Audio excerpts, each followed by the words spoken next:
What's up, Hokie Nation? And welcome into episode 26 of Talking with Teel, presented by State Farm. Virginia Tech men's basketball's 2025-26 NCAA tournament hopes have come to a close. What is next for the Hokies, and what does the bubble look like for the NCAA tournament? All that and much more coming up on episode 26 of Talking with Teel, which starts right now.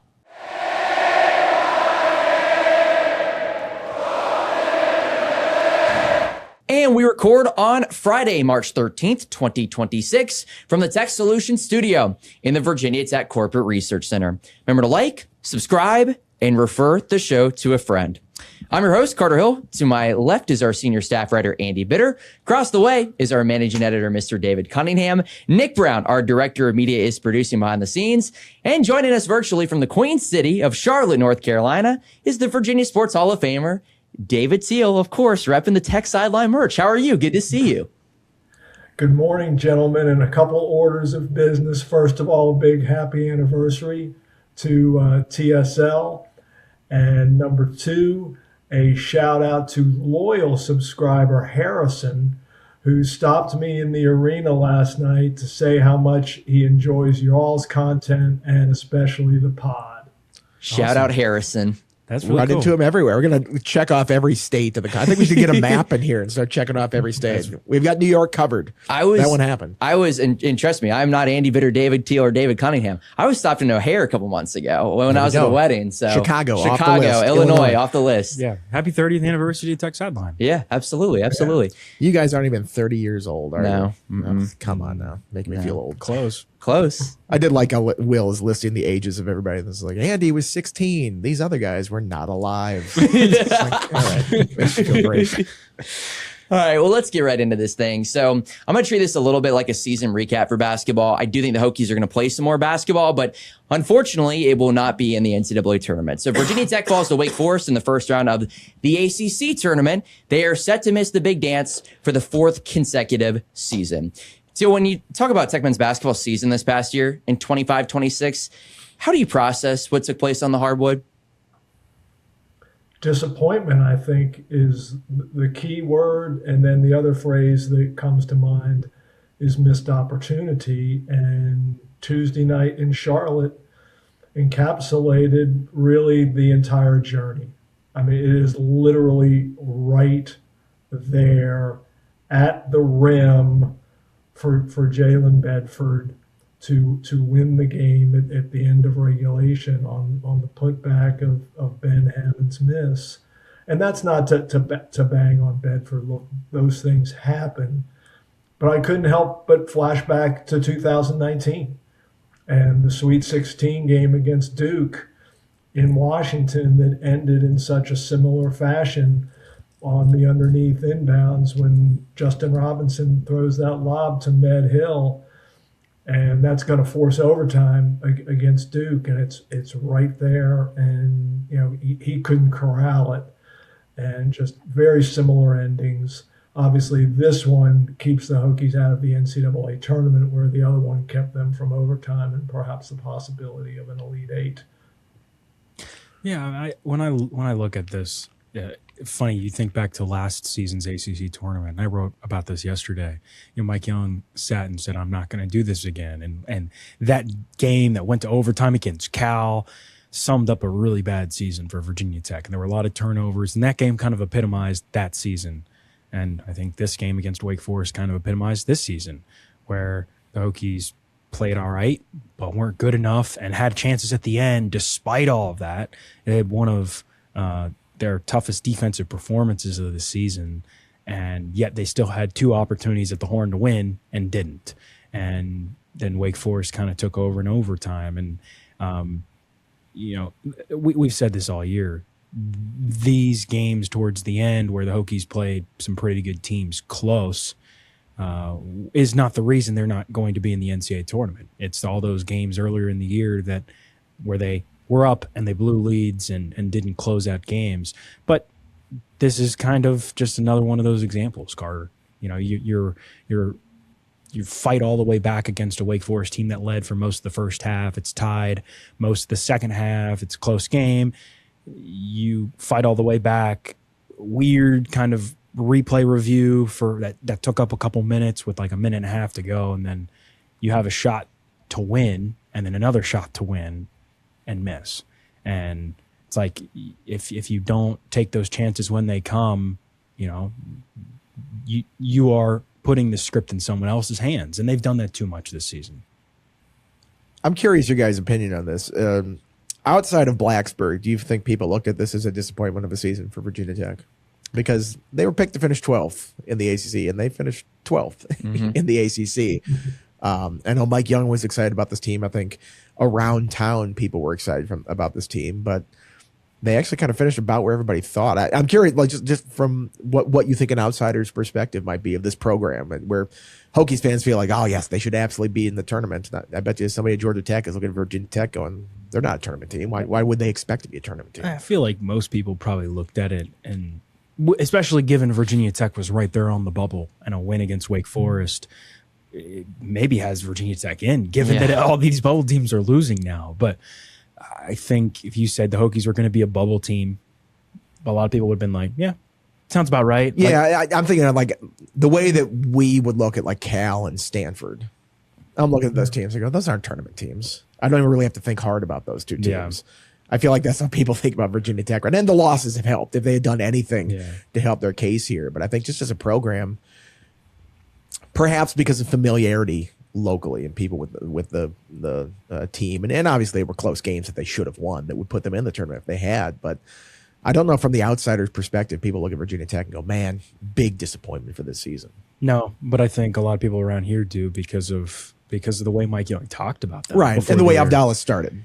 Yeah. Yeah, 33 and the Abdollah site period too going into the season as well. Yeah, and it's so interesting to look back and remember that Mike Young had assembled this roster, and then Abdollah like came in June and was like the last piece, but like he already had a pretty good team, and I think it's very telling about how that experiment went, given that Abdollah was on the bench for the final 12 and a half minutes of Tuesday night's game, but and coach's decision, by the way. But yeah, Young has said multiple times in the preseason that he felt like he had a tournament team on his hands, and you saw it in moments. They beat Virginia shorthanded on New Year's Eve. They went to Clemson and beat a pretty good Clemson team, as the Tigers showed last night in Charlotte against North Carolina. But they had so many close calls: SMU, Stanford, Wake Forest, even Miami, North Carolina, Virginia, where it's like good teams find a way to win some of those games at least. And they didn't win any of them. And yeah, as a result, I think it's disappointing for a lot of people around here, but probably not anywhere else, because a lot of people, like you said, view Virginia Tech as like they're probably a bubble team, and if they do enough to get over the hump, okay.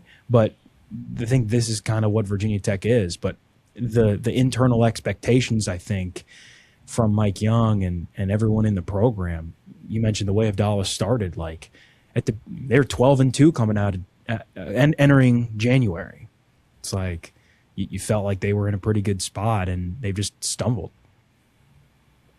Yeah, as often the case, guys, it's not that you lose, it's how you lose.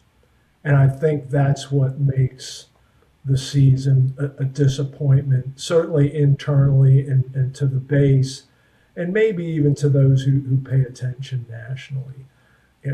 To kick away that Stanford game the way they did, and to kick away the SMU road test the way they did, and then to just have lapses of basic basketball IQ, not only in those games, but at Miami, with Toby Lawal's foul.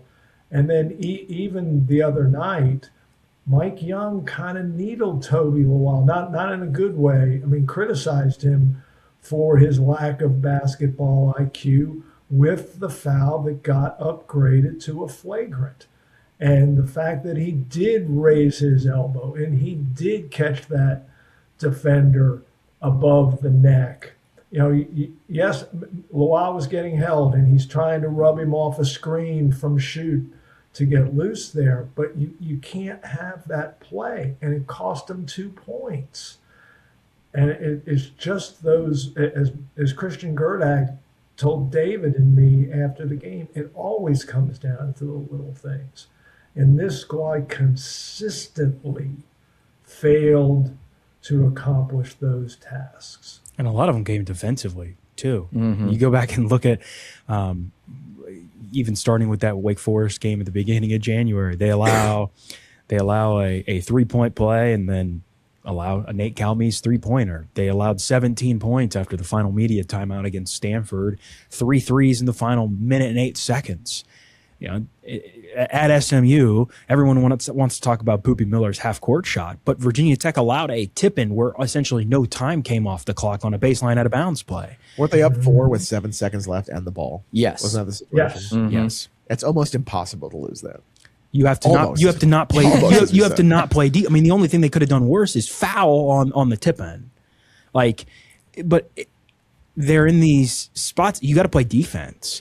And Teel mentioned the Miami play. You know, understanding the time and score and situational awareness. Where Toby Lawal in a tie game fouls Trey Donaldson. It's his 5th, and it sends Donaldson to the line because Miami's in the bonus. You're not trying to give fouls there, and Tech still had an opportunity at the end, but just one defensive thing after another in crucial moments. And that is not, when you add all those things up, that's not a team that deserves to be playing in the NCAA tournament because they have not seized their opportunities all season.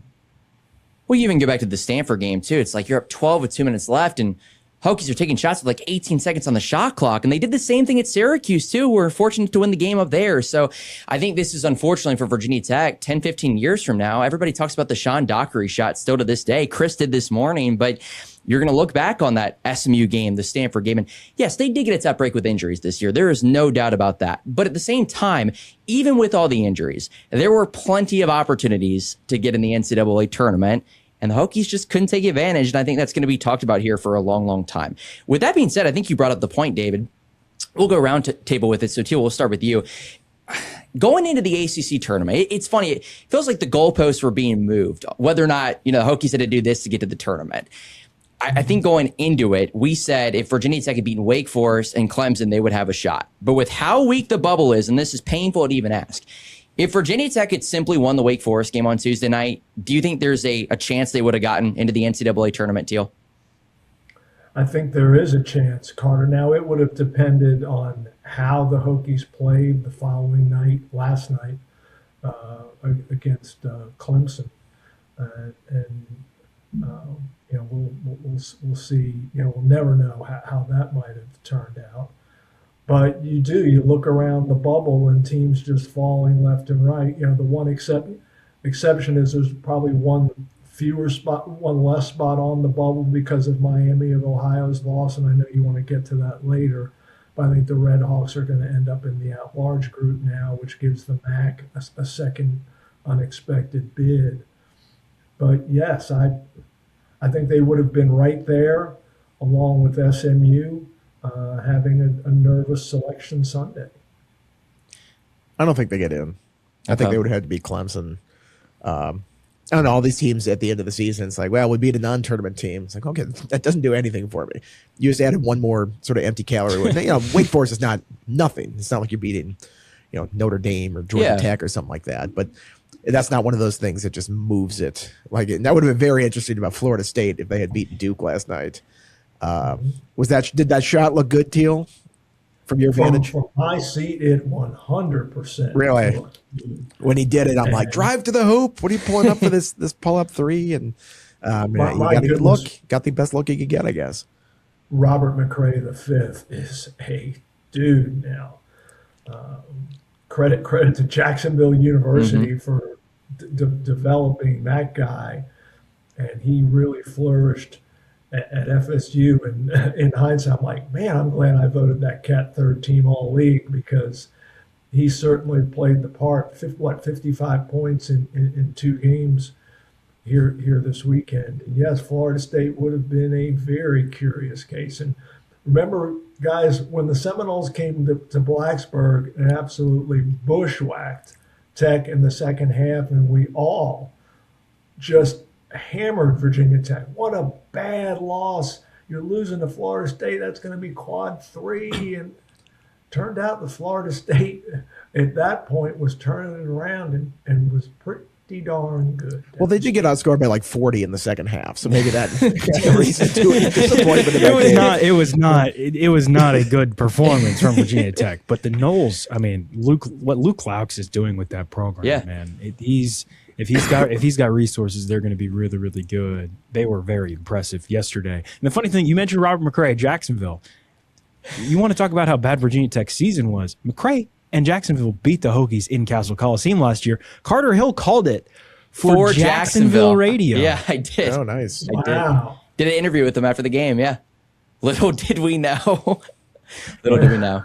Anyway, I don't think that Wake Forest. Okay. I feel like when you get to this stage of the season, like your metrics are kind of baked in, your season resume is big. You see the committee all the time. They're not influenced by just late wins, all like that. I think you'd have to do something pretty major to alter the committee's thinking in that. I think last 10 games used to be a metric. It did, yeah. On there. It did. And it should be, if we're being honest.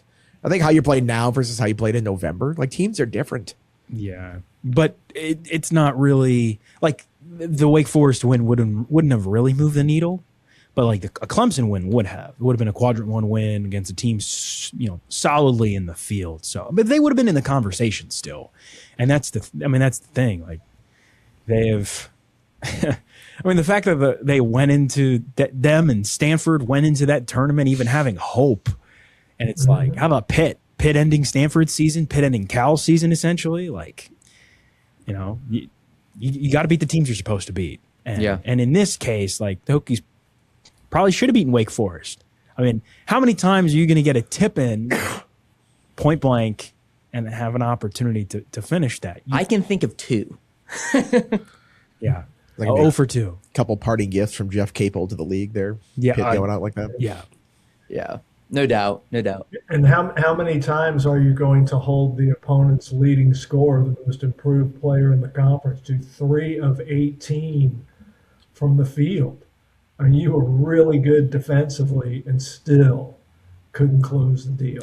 Yeah, I think if you had told Mike Young and Virginia Tech that they would have held, given what Nate Calmese did to them earlier in the season, I know it was first game back, but he had career at 25 in January in that matchup. And the Hokies held him and Drew Harris to a combined 20 points. But Wake Forest had 7 double-figure scorers, I believe, for only the second time in ACC tournament history. So a little bit of a give and a take. The unfortunate part about Florida State is, obviously they're not going to be in the NCAA tournament now, but they can make some noise if they're in the tournament. There's no doubt about that. You mentioned, obviously, you got to do something major in the tournament to kind of open everybody's eyes. Beating Duke last night would have done that. The other thing, too, the Seminoles still would have been playing. Are we sure they would have lost in the semifinal if they'd beaten Duke? So could they have been the 2022 Hokies and just run the table at that point? I don't think that would have been out of the realm of conversation. So, David, something you were saying earlier, and we can ask this question around table too, but I think it's been a conversation throughout Twitter and on the boards and throughout the fan base. I don't think it really needs to be a conversation, but I did want to ask you this question. Not even a question that's actually going to accept an NIT bid, right? The Hokies are going to play in the NIT, it seems like. From everything I've heard, they're preparing to play in the NIT. And I know it's always weird asking those guys like right after, because they just like asking Ben Hammond like, hey, well, will you want to play in the NIT with these guys? And it's like, yeah, I guess. Like, I just missed a shot that would have kept our hopes alive, But yeah, I mean, talking to him and Christian Gerdak after the game, they seemed like they wanted to continue to play, and that's always kind of been Mike Young's MO, that they want to continue to play as long as they can. So I would everything I've heard says Tech's preparing to host, and I would expect Tech to be one of the top seeds in the NIT. I hate it when teams opt out of tournaments. Yeah, me too. It's weak. Did you see somebody saddle up and play? You see somebody made the joke that Notre Dame has opted out of the NCAA tournament? I feel like, this with individuals in bowl games, and a lot of these guys opt out. I know they're have NFL futures if you're like a top draft pick or something like that. But some of these guys opting out are like, this might be the last football game you ever play.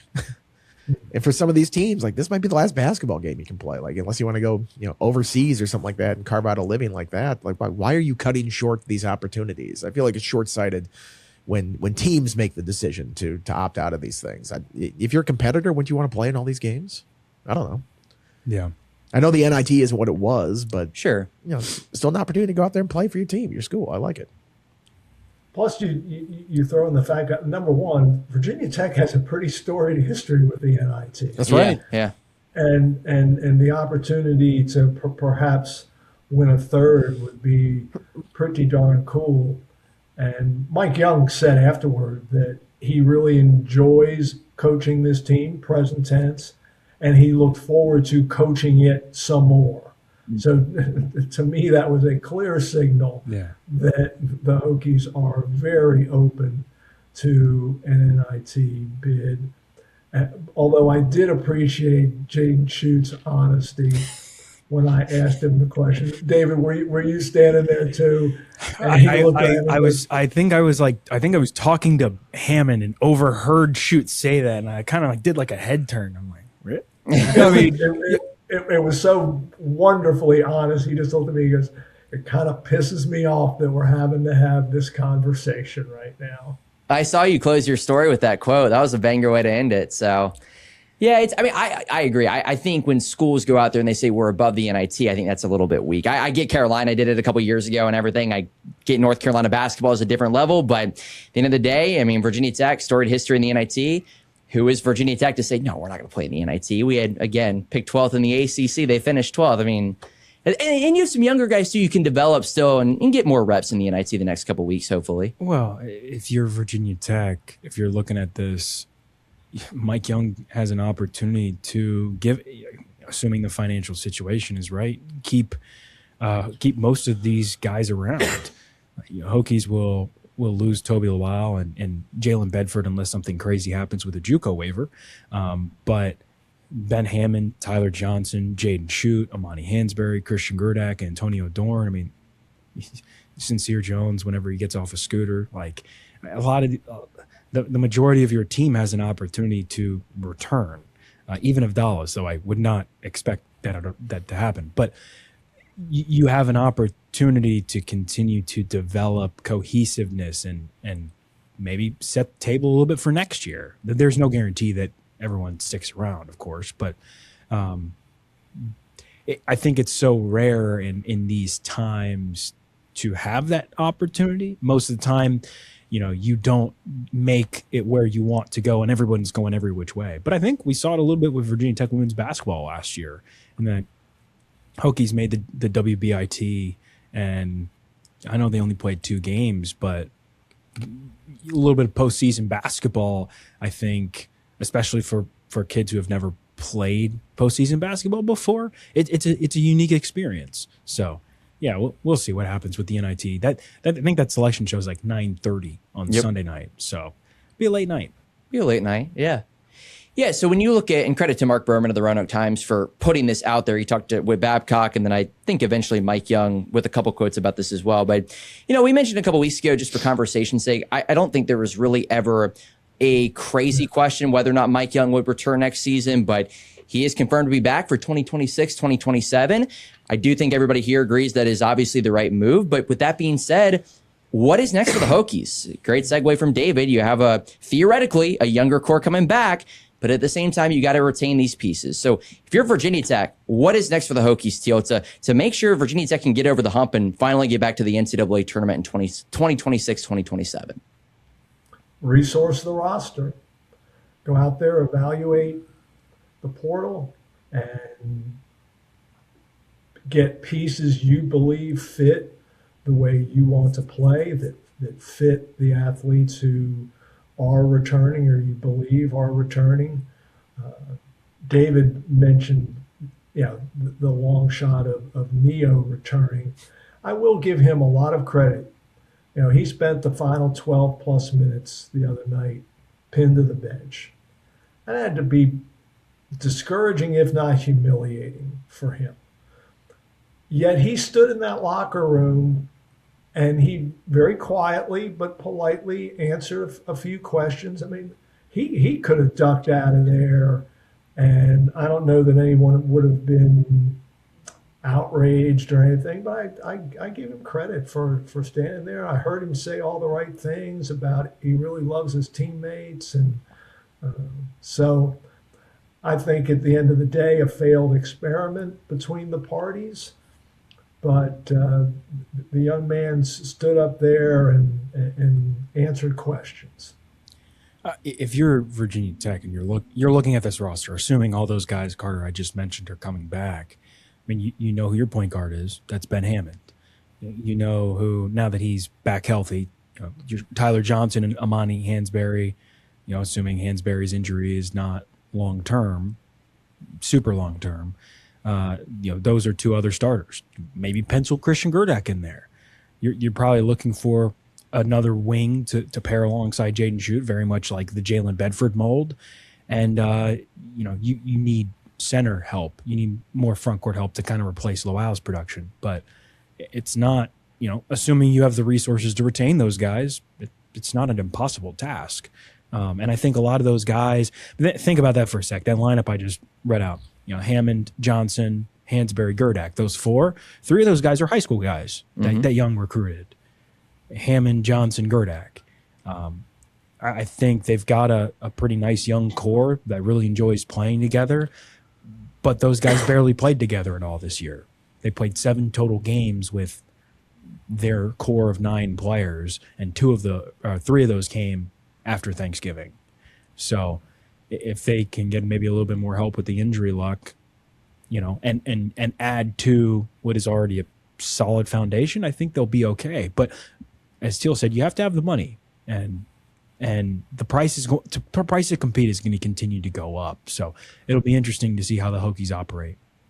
Yeah, and Carter, Mike Young's contract expires after next season.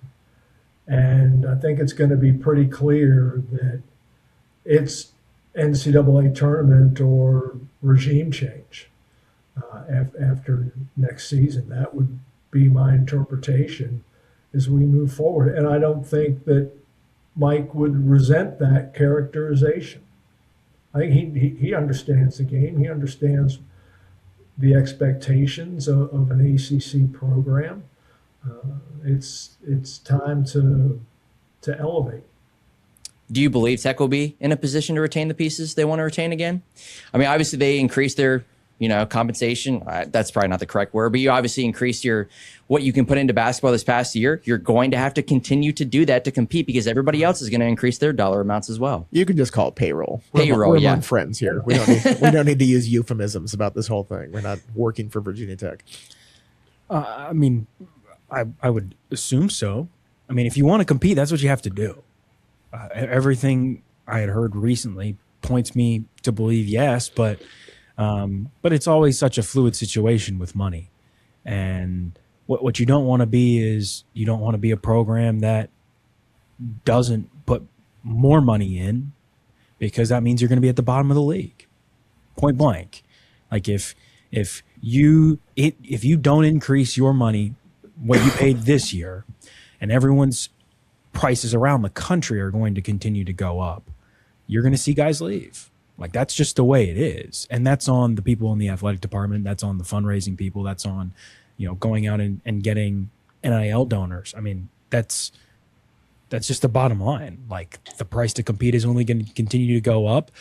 If you want to look at a school that's going to put money into basketball, that is going to put money into basketball, the school right down the road in Charlottesville is going to increase what it's spending. I can guarantee you that. And it's like, if you want to compete with Virginia, you're going to have to continue to increase it. That's the bottom line.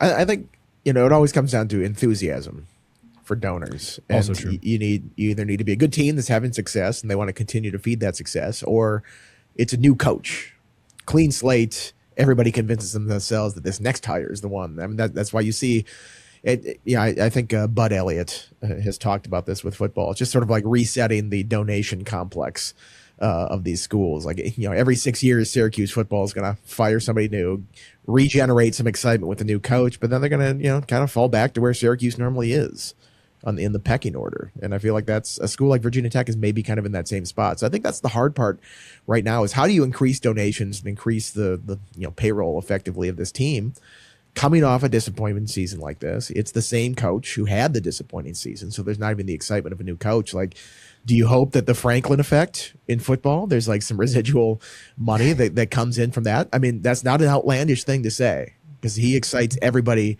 in this athletic department. And I think, you've heard the softball coach and wrestling coach, they're like, let James Franklin cook. Like, that money comes our way too a little bit. I think that could help a little bit in basketball. But man, I feel like had they made the tournament this year, that's success that you can get behind. Like, oh, we invested a little bit more this year, made the tournament, invest more. Maybe you can go farther in the tournament, and it just didn't get there. So that's the question I have for the offseason is how enthusiastic are donors going to be? No, that's a very fair point. You guys mentioned Neo, very, very telling the back half of that game, kind of how that whole past year played out here at Virginia Tech.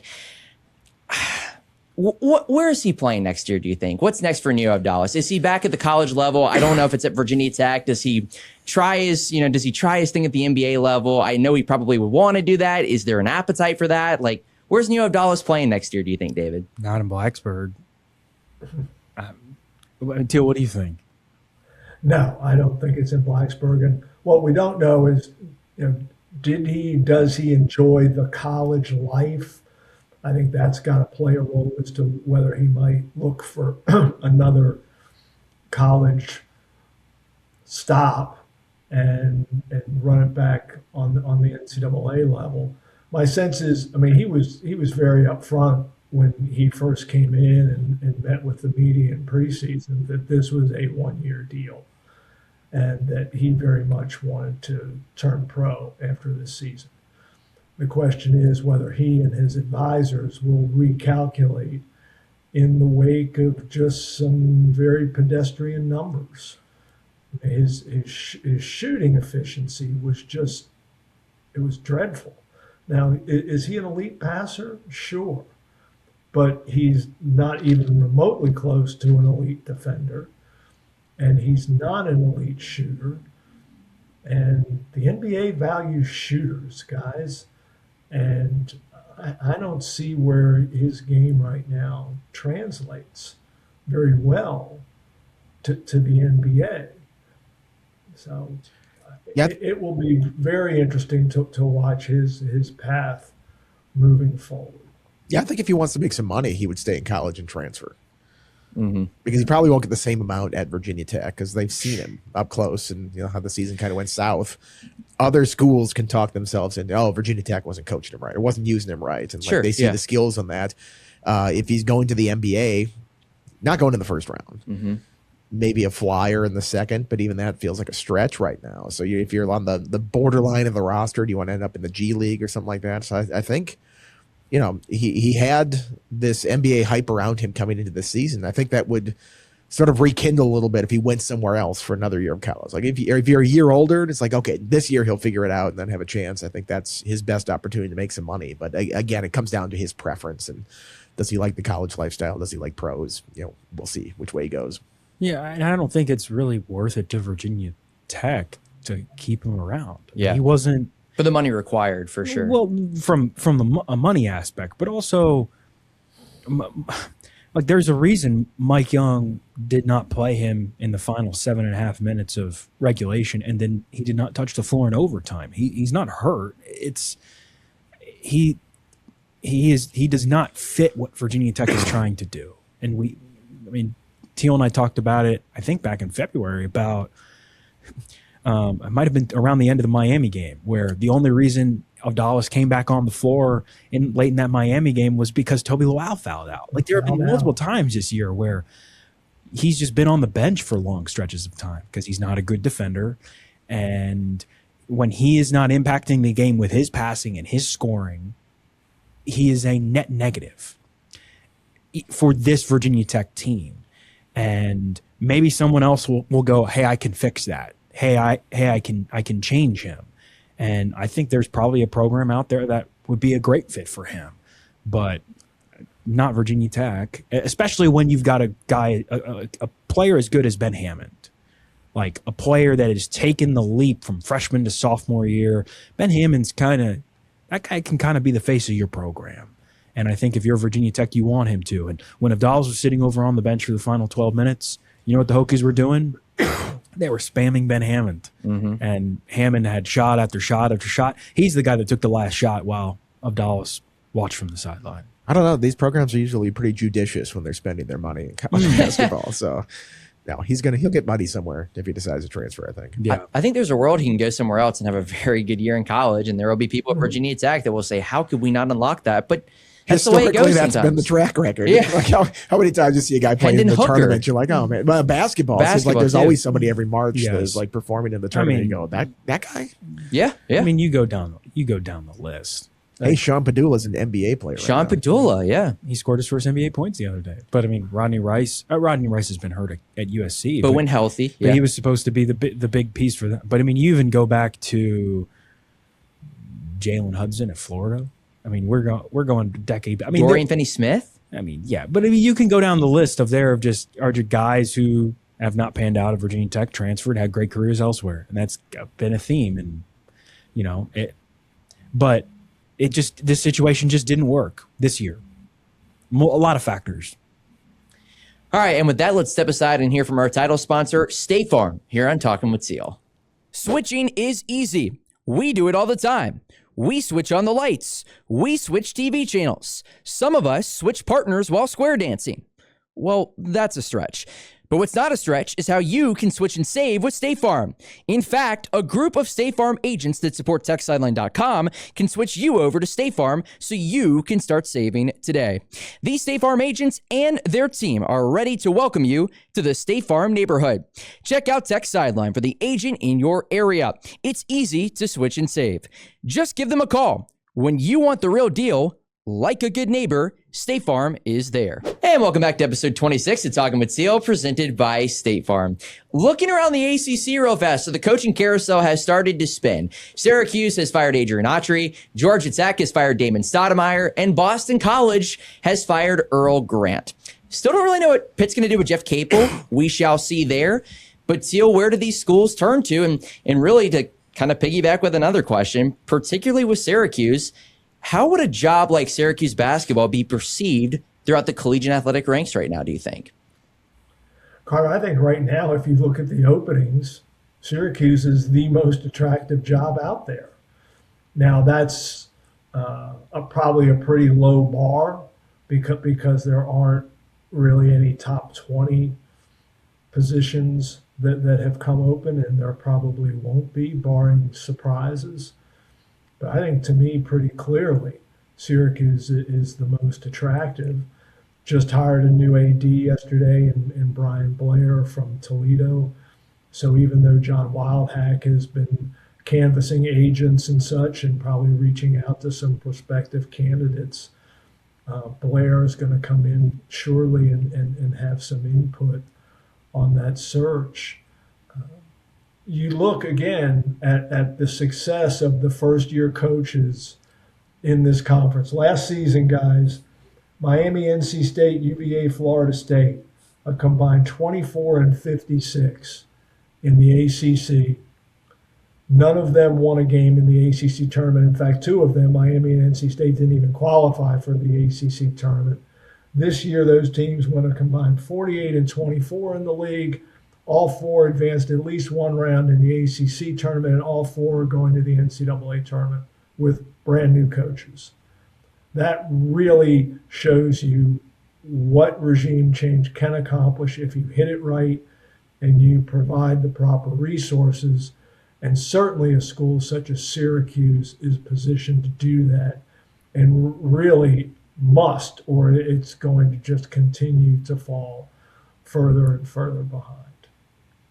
Oh, well, I look at the hires you mentioned from last year, very different. Will Wade and Ryan Odom were obviously very proven commodities, guys who have won a lot of games. But the Jay Lucas hire, he comes from being an assistant at Duke and Kentucky and Texas. And then Luke Laux, NBA guy. And obviously Leonard Hamilton, Florida, he bleeds Florida State. But just kind of two very different first-time head coaches, proven head coaches, and all of them have worked to a certain extent. Laux obviously won't make the NCAA tournament, but the other three will. And I think Syracuse has to get it right. And the ACC kind of needs Syracuse men's basketball to get it right. And I don't know. Jerry McNamara is kind of the hot name because he took Siena to the NCAA tournament, but obviously he's an alum. Yeah. But if Syracuse, of those 3 or 4 jobs, depending on what happens with Capel, and I would expect he's probably gone too. Syracuse is clear on a way the best job, and Syracuse fans care about their basketball. Can you get the hire right? You're investing a pretty good amount of money in that program, but you have to get the right coach in there. And it'll be interesting to see how that shakes out. Georgia Tech, BC, Pitt are a little bit different situations than Syracuse. Yeah, I was going to ask, Teel, what do you do if you're BC?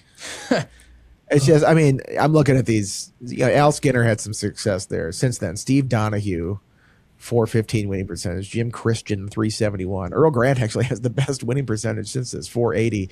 Just like substitute teacher after substitute teacher coaching that program. Like, what do you do there? How do you make an impact at a school that is not well resourced and kind of just feels like the outcast in the league?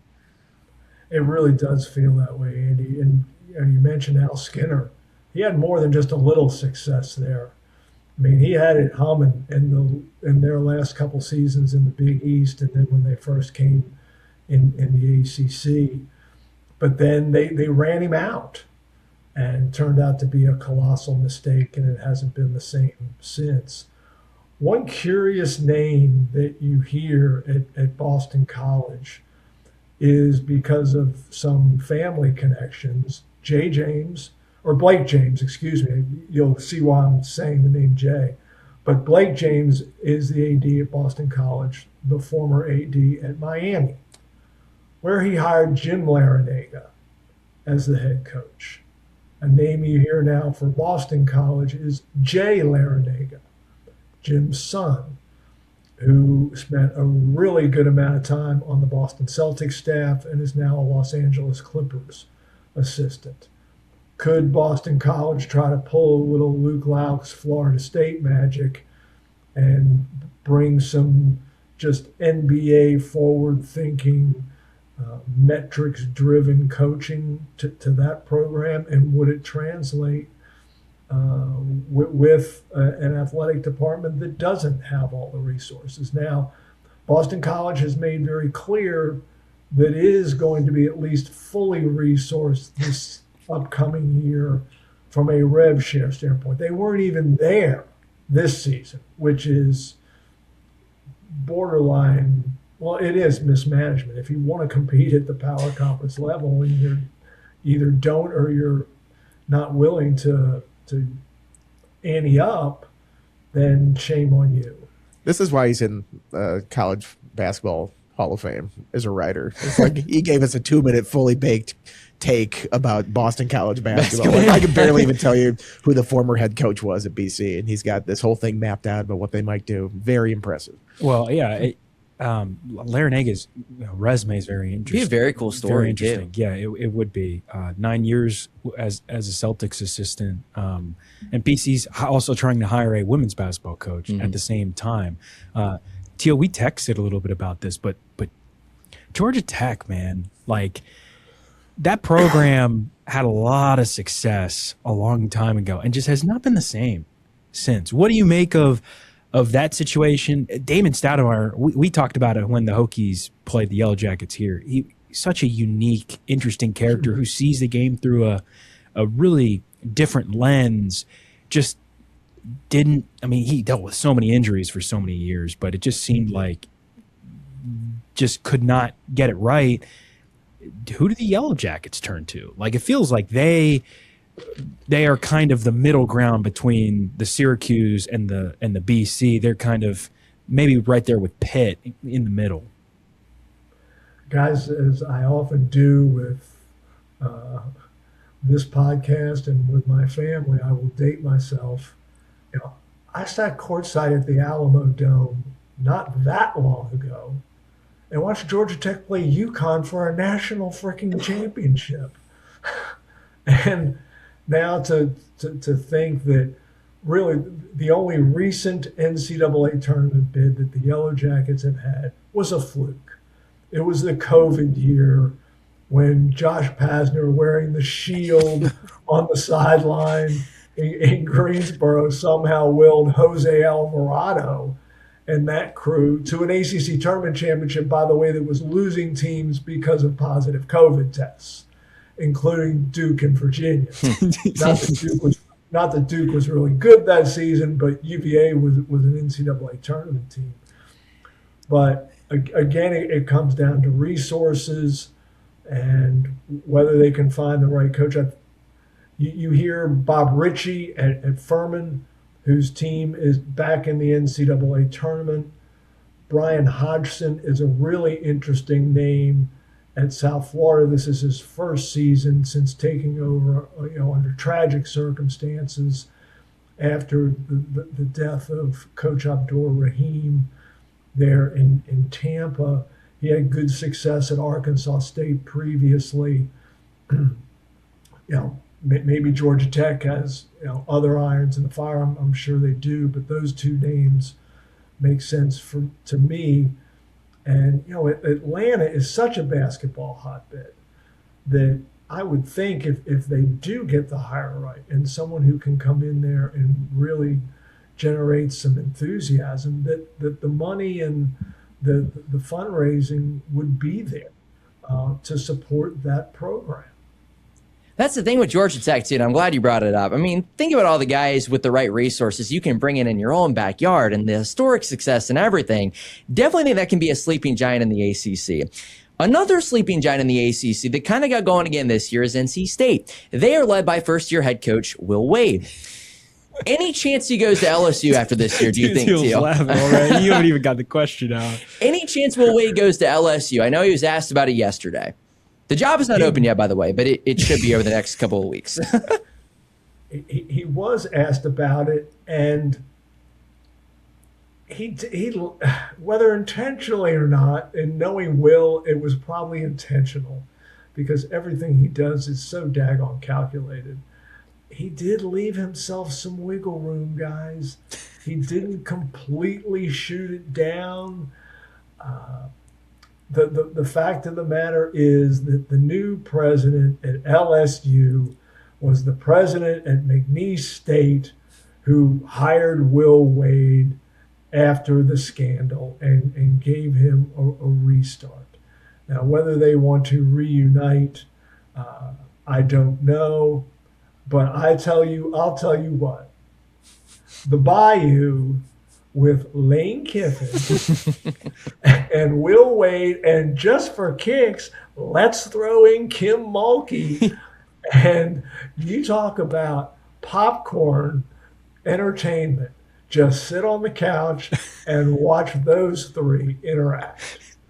It's fascinating to me how much basketball has changed because, he's fired there but now what he was doing is that was visionary. He was ahead of the curve of what people are doing. So he was just ahead of his time when he was at LSU. That would be a sight. He's going to need a strong bleep offer to go to LSU, if you know what I'm getting at. It's very funny. I think Will Wade hates this current team too. Yeah. Like you watched it. They played this weird zone now for the last couple games of the year, and they gave him a ton of money. He goes out and gets Darian Williams from Texas Tech. Doesn't really pan out. He gets Trey Holloman from Michigan State. Doesn't really pan out. And I mean, everybody's basically graduating. Quadir Copeland's been the gem of their team, and he's been terrific. Yeah. But I think Will Wade is over this team, and he'll probably keep Paul McNeil and Matt Abel, but they're good. Yeah, but that's about it. So you think about that. He's going to have to rebuild it either way. That would be the storyline of the offseason. If he left NC State after 1 year to go back to the school that fired him for what happened less than 5 years ago, that would be absolutely unreal. Different times. So looking at the bracket for everybody, I know we mentioned the Red Hawks earlier in the podcast. Is Miami of Ohio definitely in your opinion, Teel? That's the first question. And number two, with everybody losing on the bubble, does Auburn still have a chance, even at 17-16, to get into the NCAA tournament? I can't speak for the 12 people on that committee, Carter, obviously. Should the Red Hawks be a lock and in? Hell yes, they should. They're 31-1. They went undefeated in the regular season. You can slam me over the head with all the strength of schedule metrics. I thought Matt Brown of Extra Points did a wonderful reporting service by foiling some emails, all the email that Miami of Ohio sent out trying to schedule power conference opponents, and they were turned down at every turn. It's not their fault. They played folks who would agree to play them, and they won every daggone game. And yeah, did they suffer a bad loss in the quarters of the MAC tournament to UMass? Yes. Their wins above bubble is still excellent. Its other metrics, not so much. But I don't think this committee has the stomach to face the outrage, given, number one, the softness of this bubble, and to then come out and say, we are the first committee ever in the 64-plus team era to exclude a one-loss team from the at-large pool. I just think that's untenable. The alternatives don't seem very much interesting. Like Oklahoma lost 9 games in a row at one point this year, and Auburn has 16 losses. Like the SEC's not all that this year, are they? I mean, no. Not compared to last year. Like maybe last year, but I don't feel like are they the strongest conference this year? And also, I just don't want Bruce Pearl near any of this. Like, he just completely is continuing to act like a clown, and he was like yelling at officials yesterday. He was on camera doing all that stuff. It's like, I would just rather have the tournament without him around. Yeah, it's 17-16. Now, they're up 10 with 10 minutes to go against Tennessee yesterday. Had a chance to get an 18th win and make sure they're not just one game over 500, but end up getting outscored by 20 in the last 10 minutes. Sorry. No 16-loss team has ever received an at-large bid. The Tigers should not be the first. Yeah, I mean, I've got up the team sheets right now, and I look at, Miami of Ohio's strength of record is 28. It's the best of all the bubble teams. Its wins above bubble is 37th, best of all the bubble teams. Now, it in the BPI and Ken Palm, it's in the 80s or 90s, but I mean, you got to do it. Now, the interesting thing will be whether or not Miami of Ohio plays in Dayton. Yeah, that's true.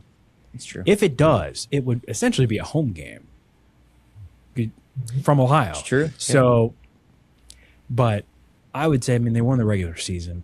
I would just put them in the bracket, but a lot of storylines there. And we talk about how Andy mentioned how weak of a bubble it is. I mean, it's been a very, very, very weak bubble year. And a lot of ACC teams, Stanford, Virginia Tech, didn't seize their opportunities. But SMU's hanging on by a thread too. Yes, they are. If you don't put Miami in, you're basically telling every mid-major and small conference school, like your 4 months doesn't matter. Yeah.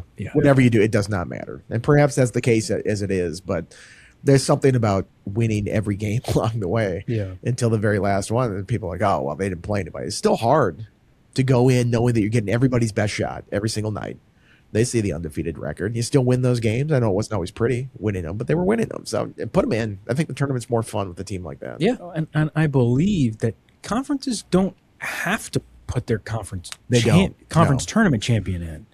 Correct. Like they could put their regular season champion in. But what's very interesting is there are a handful of really, really good mid-majors this year that were the number 1 seeds in their tournament that lost. Mm-hmm. Miami of Ohio, one of them. UNC Wilmington was one. Mm-hmm. Correct. With all CAA player Pat Patrick Wessler. Yeah, good for him. But there are a handful of them out there. So it's not like they don't completely deserve to be there. And they're also they're also a tremendous story. And it'd be cool. I think they legitimately could win some games in March too, depending on their draw. Teel, how do you view the rest of the ACC tournament? Pretty chalk except for Clemson last night beating Carolina. So you got Clemson and Duke, and then Miami and Virginia in the semifinals later tonight. Miami, Virginia, their lone regular season meeting, guys, in February in Charlottesville, was as high level a game as I saw during the regular season. Both teams shot over 50% from three. Virginia won 86-83. Neither team led by more than 6 for the last 20-plus minutes. Just big-time shot making all the way around. And it was so much fun. I expect the same thing tonight. I give the slight edge to Virginia just based on depth. And then I just wonder now with Carter Welling's injury at Clemson if the Tigers can reach into the tank one more time. Yeah, they almost blew a 19-point lead last night against Carolina, but eked out one 80-79. And I just even without Caleb Foster and Pat Gamba, I think Duke prevails, and we're looking at Duke-Virginia rematch in the championship game, just like we had in the football title game here in Charlotte a few months ago. That'd be crazy. That Miami-Louisville game yesterday was so physical. Yeah. I mean, I'm sure you felt it just sitting on press row courtside. I mean, Yeah. the Conwell kind of elbowing Isaac McNeely, his own player. McNeely had to go get stitches in the locker room, and guys are getting fouled left and right. And Miami's tough, man. And I've been so impressed with Jay Lucas and the job he's done. Obviously, John Shire was the coach of the year, and I voted for Shire. But what Lucas has done is impressive. You got two first-year coaches going at it in one semifinal in Odom and Lucas. That is appointment TV. If you know who, maybe Mike Young feels a little bit better after he saw the performance on Yenso put on last night. Ooh. 8 blocks. I mean, dude hits 2 threes against Virginia. How many threes Tech. did he make in that game? Nick said he bricked one. I don't know that he did. Oh, the 1 3 he attempted about broke the backboard. But he did block 8 shots. He did, and that's why he's one of the best shot blockers in the country. But that is going to be, like Teel said, a very, very entertaining game.